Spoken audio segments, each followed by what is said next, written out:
Sony présente ce petit appareil, le ZV-E10, comme un appareil de vlogging. Est-ce que je peux vraiment l'utiliser pour filmer mes balades en forêt ou dans la campagne? Voyons voir ce que cela donne.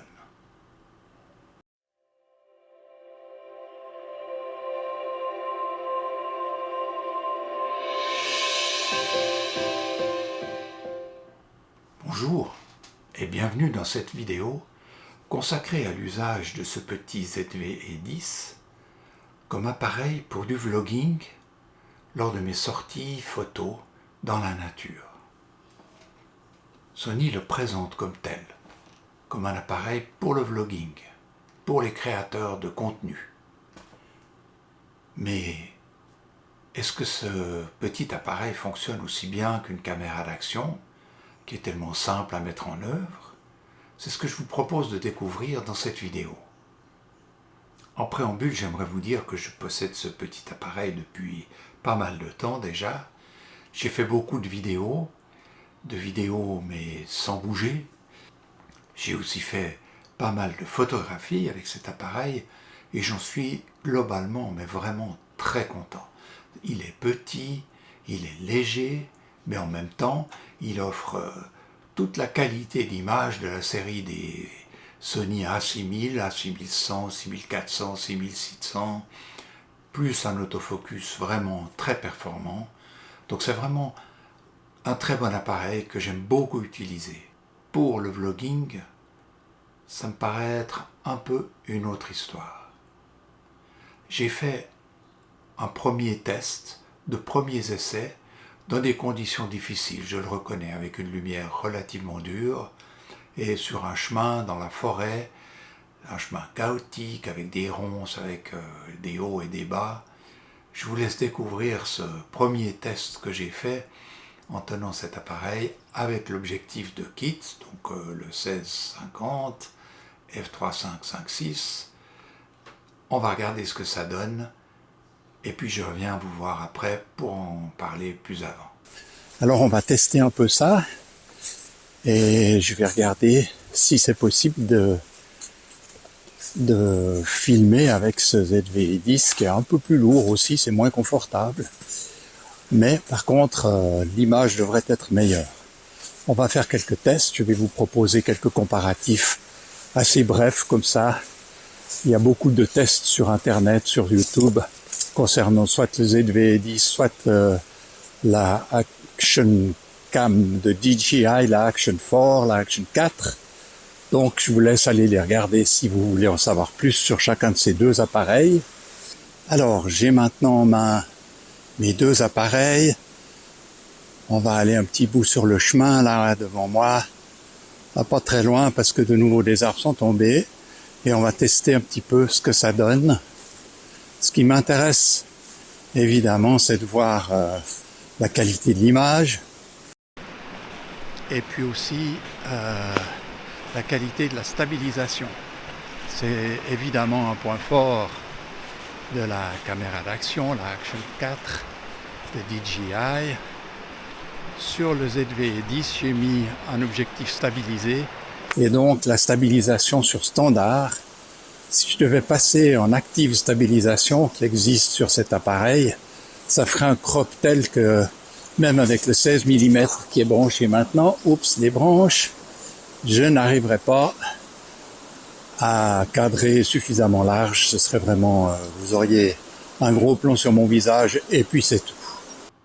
Cette première série de tests était vraiment faite dans un environnement assez chaotique et comme je l'ai déjà dit, avec une lumière pas terrible. J'ai donc décidé de reprendre les choses et de refaire une deuxième série de tests, toujours en comparant le ZV-E10 à la petite caméra d'action, la Action 4. Et je vous propose maintenant de découvrir cette deuxième série de tests dans une forêt plus accessible, avec des chemins beaucoup plus plats, plus larges, et puis surtout un jour où il faisait couvert, donc avec une lumière plus tamisée, plus agréable, moins dure. J'utilise ici l'objectif de kit, le 16-50 mm, qui est stabilisé. Je suis donc en stabilisation standard. Je vais tester différentes solutions. Ici, donc, stabilisation standard, stabilisation de l'objectif, puisque le ZV-10 n'est pas stabilisé. Ensuite, je ferai sans stabilisation, mais avec utilisation de Catalyst Pros pour voir ce que ça donne.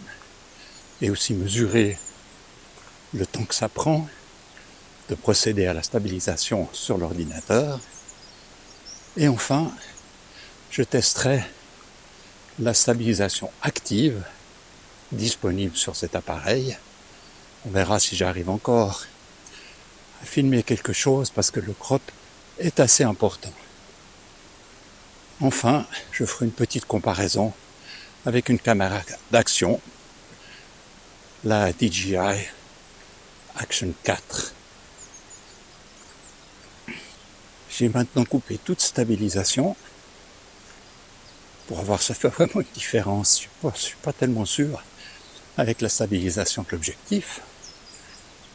Et puis, vous verrez ce clip 2 fois, puisque je vais ensuite le stabiliser avec Catalyst Browse sur l'ordinateur.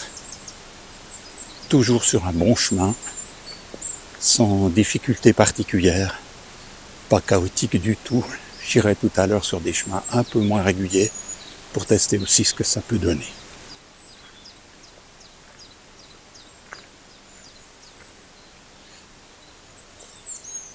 Je suis maintenant passé en active stabilisation. Alors ça croppe beaucoup, j'ai le bras un peu plus tendu et vous voyez bien que le cadrage est beaucoup plus serré. Il faudra aussi regarder ce que ça donne au niveau de la stabilisation, si c'est vraiment assez efficace de cette façon-là. Je vous propose maintenant une petite comparaison entre le ZV-10 avec la stabilisation active enclenchée et la caméra d'action, la Action 4 de DJI. Évidemment, le champ cadré n'est pas du tout le même. Et je tiens vraiment mon appareil photo, le Sony ZV-10, à bout de bras. C'est assez pénible d'ailleurs. Je vais faire un petit bout comme ça.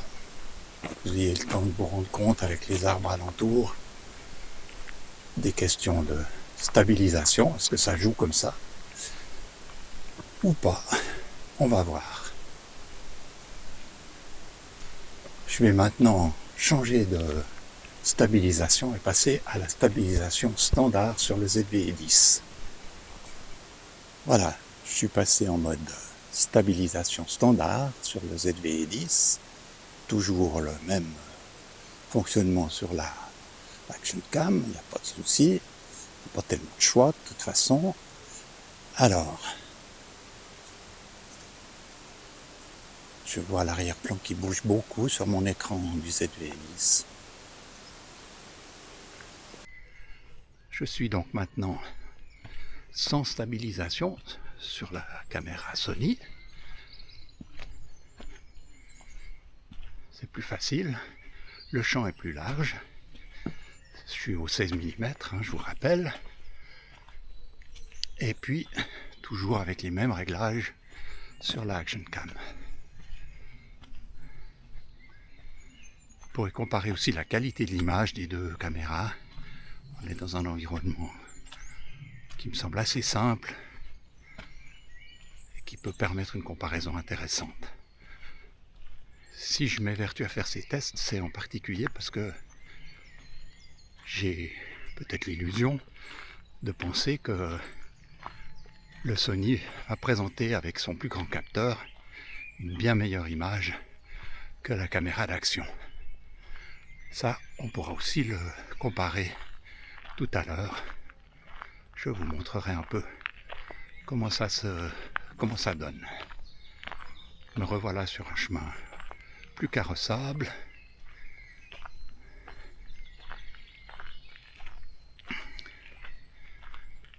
Je me réjouis vraiment de voir le résultat de ce petit test.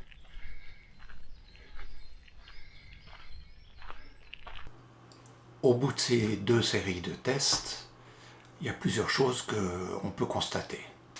La première, c'est qu'il est quand même difficile, avec l'objectif de kit, là, le 16-50 mm du Sony, d'arriver à une image stabilisée qui ne soit pas trop étriquée. En tout cas, c'est mon sentiment.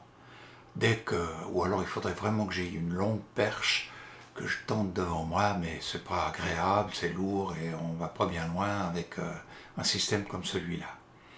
Donc il est possible de stabiliser l'image, et la dernière image que je viens de vous proposer me plaît assez, avec un arrière-plan légèrement flouté et une qualité d'image sur mon visage, sur le gros plan que je représente, qui me convient bien.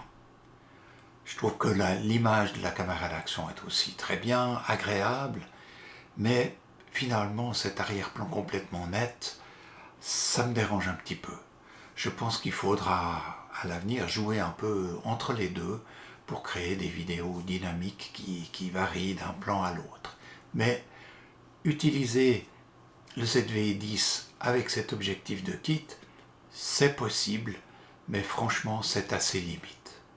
Il va falloir donc trouver un objectif avec une focale beaucoup plus large pour réussir à en tirer quelque chose qui soit utilisable pour du vlogging avec le ZV-10.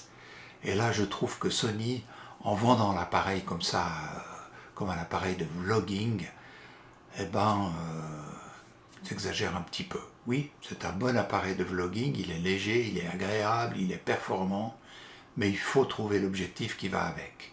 Alors depuis la sortie du ZV-10, Sony a sorti il y a quelques mois maintenant une palette d'objectifs de grande focale. Il y a un 11 mm, il y a un 10-20 mm f4 et puis un 15 mm si je ne me trompe pas.